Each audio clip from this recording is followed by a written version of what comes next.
शक्ति से संचारित होता है उसका लाभ पूरे राष्ट्र को मिलता है। और निश्चित तौर से हमने देखा ये ऐतिहासिक लम्हों, ये ऐतिहासिक क्षण अब से कुछ देर पहले जब पवित्र एक और आस्था की डुबकी प्रधानमंत्री नरेंद्र मोदी ने निर्मल गंगा में लगाई। हमने इससे पहले प्रयागराज में भी देखा था, संगम स्थली पर जब प्रधानमंत्री ने वहां पर डुबकी लगाई थी तो निश्चित तौर से जो एक बिगड़ा उठाया था स्वच्छ निर्मल गंगा का को बनाने के लिए, वो एक काम साफ तौर पे दिखाई पड़ रहा है। क्योंकि जल आज ऐसा है मां गंगा का कि आप आस्था की डुबकी लगा सकते हैं, आप जा सकते हैं, आप वो आचमन कर सकते हैं, उनको आत्मसात कर सकते हैं। मां गंगा के उस स्वरूप को वापस लाने का जो एक बड़ा भागीरथी प्रयास किया जा रहा था वो बहुत हद तक जमीन पर उतर गया। और आज स्वच्छ निर्मल गंगा लोगों का आह्वान करती है कि आओ और मुझे आत्मसात कर लो, आओ और मुझे अपने साथ लेकर चलो। निश्चित तौर से ये बताता है कि जो प्रयास किए गए हैं काशी धाम में, वो वाराणसी में, वो अपने आप में निश्चित तौर से फलीभूत होते हुए दिखाई पड़ रहे हैं। अगर देखें तो यहाँ साक्षात देवाधिदेव महादेव का वास है। ये सनातन संस्कृति का दिव्य प्रकाश स्तंभ है। भगवान शंकर का चरण पखारने के लिए त्रिपथगा गंगा साक्षात यहाँ विद्यमान है। यहाँ धर्म और कर्म अभिन्न है। यहाँ पर भवंग भवानी आसन्न है। यहाँ पर शक्ति और भक्ति अनन्य है। और काशी में जीवन और मृत्यु भी धन्य है। मेधा इसका ललाट है, संस्कार इसकी भाषा है, सरलता जीवन दर्शन है, सहजता वेशभूषा है, प्राचीनता से भी प्राचीन अनंत विभूषित महास्थान है।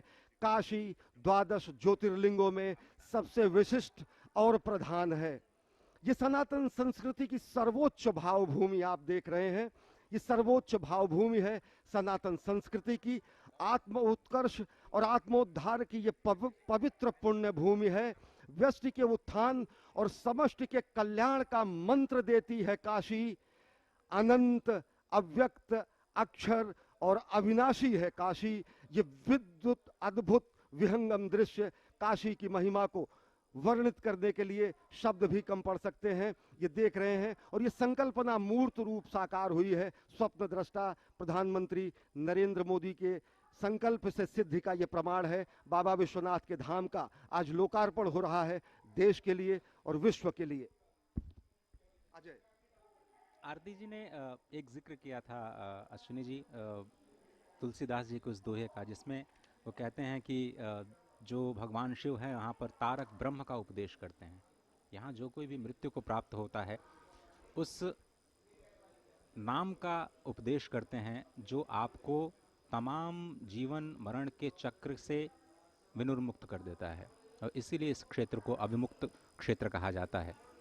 भगवान शंकर ने स्वयं इस क्षेत्र को आनंद वन का नाम दिया। भगवान पिनाकी शंकर ने इसको आनंद इसलिए कहा क्योंकि ये जो काशी क्षेत्र है वो अपने आप में मोक्ष स्वरूप ही है। बहुत सारे लोग ये कहते हैं कि वृंदावन जैसे धाम में रहने वाले लोग कहते हैं कि हमें तो मुक्ति नहीं चाहिए, हमें मोक्ष नहीं चाहिए, हमें तो भक्ति चाहिए। बहुत ही स्पष्ट तौर पर यह वर्णित है काशी खंड में कि भगवान शिव केवल मोक्ष नहीं देते, सब कुछ देते हैं। जो मोक्ष चाहता है उसे वो मोक्ष देते हैं, जो मोक्ष नहीं चाहता उसे वो इष्ट देते हैं। अपने इष्ट की प्राप्ति, अपने लक्ष्य की प्राप्ति और मोक्ष की प्राप्ति, जो कुछ भी अगर आप चाहें आप इस आनंद वन में प्राप्त कर सकते हैं, जिसे स्वयं भगवान पिनाकी ने इसे अपना नाम दिया। इस पूरे वन में जितने भी शिवलिंग हैं, यहाँ तक कि जितने भी कंकड़ हैं, उसको शिव स्वरूप कहा गया है। क्योंकि जैसा हमने शुरुआत में बताया कि ये पूरा का पूरा जो काशी खंड है, ये पूरा का पूरा काशी खंड इस पृथ्वी के भूभाग से अलग है, क्योंकि भगवान शिव और उनकी शक्ति शिवा। अब आप ये स्पष्ट तौर पर जो आरती जी ने भगवान तुलसी का जो जिक्र किया और उनके चौपाई का जो जिक्र किया, स्पष्ट तौर पर शुरुआत में ही भगवान रामचरितमानस की शुरुआत में ही अश्विनी जी वो शिव और शिवा की आराधना करते हैं। क्यों?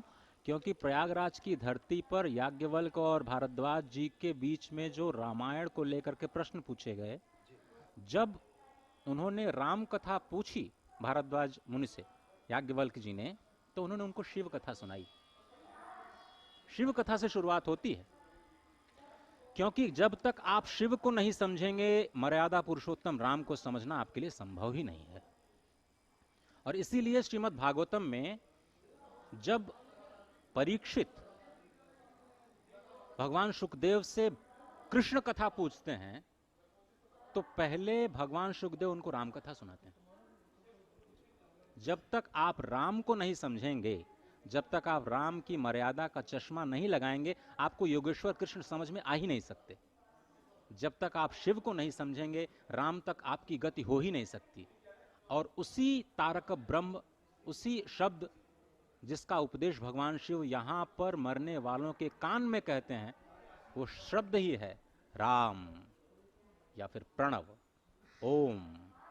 इसी का नाद वो कान में कहते हैं जाकर के, और माँ भवानी स्वयं पंखा करती हैं यहाँ पे जो मरण होता है उसका। इतनी महिमा है, और इसीलिए हम ये कह रहे हैं कि अद्भुत दृश्य है, अद्वितीय दृश्य है। सच में निश्चित तौर से अजय, जैसा कि आप कह रहे हैं कि यहाँ पर मुक्ति के लिए मंत्र देते हैं भगवान शिव। यहाँ मरणम मंगलम यत्र विमूर्तिम यत्र भूषणम कौशेयम यत्र काशायम सा काशी किम सेव्यते।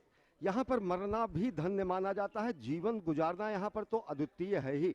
और सबसे बड़ी बात यह है कि भगवान शिव की ये नगरी हर तरीके से, ये धर्म, कर्म और आध्यात्म का यहाँ पर संगम है, साहित्य, कला, संगीत का यहाँ पर संगम है, सनातन संस्कृति का ये सर्वोच्च प्रकाश स्तंभ तो है ही, साथ ही साथ ये स्पष्ट तरीके से पूरी दुनिया का सबसे प्राचीन, सभ्यता से भी प्राचीन, इतिहास से भी प्राचीन, मानव संस्कृति से भी प्राचीन ये नगर है। क्योंकि भगवान शिव ने सर्वप्रिय नगर के रूप में हिमालय के बाद अगर कहीं पर साक्षात माँ पार्वती के साथ वास किया तो यहीं काशी में उन्होंने वास किया, और काशी को ये गौरव प्राप्त है। और काशी के गौरव में, काशी की गरिमा में, काशी की महिमा में आज एक और स्वर्ण जड़ित, काशी के मुकुट में एक स्वर्ण जड़ित रत्न जैसा लग रहा है काशी का ये धाम, भगवान के धाम का ये पुनर्निर्माण और पुनर्विस्तार, जहाँ पर आप देख सकते हैं कि माँ गंगा से भगवान विश्वनाथ के बीच के सारे अवरोधों को हटा दिया गया है।